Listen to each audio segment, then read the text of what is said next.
Conmovida por pisar de nuevo su México lindo y querido y llorando cuando entró el mariachi a entonar algunas canciones rancheras, así Kate del Castillo se reencontró con la prensa mexicana en el piso 51 de la Torre Mayor para relatar los duros momentos que vivió desde que fue perseguida políticamente por la PGR durante el gobierno de Enrique Peña Nieto, luego de que el actor Sean Penn hiciera público el encuentro que ambos tuvieron con el capo de la droga, Joaquín El Chapo Guzmán, poniendo en riesgo la vida de ella, la nostalgia de vivir alejada de su familia y amigos, y la demanda que interpuso en contra de la PGR por $60 millones.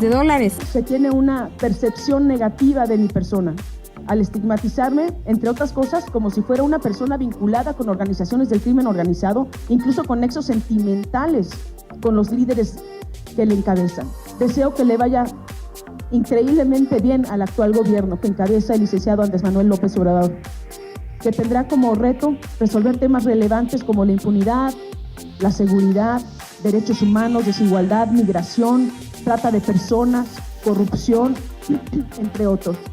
De antemano, le agradezco al señor presidente sus buenas intenciones realizadas a través de diferentes comentarios que ha realizado hacia la prensa acerca de mi persona. Mi viaje a México es con el propósito de estar y convivir con mi familia después de varios años de ausencia.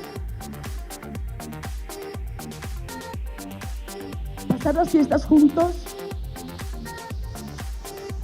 descansar si es posible, que necesito descansar, para recargar energías. Se portó muy mal porque no me protegió y arriesgó mi vida. Entonces sí, le darían los sin duda. Si yo hubiera sido hombre, esto sería otra historia, no estaríamos aquí ahorita. Así de sencillo. Entonces, claro que es una violación por ser mujer. 21 Noticias, Berenice Ortiz.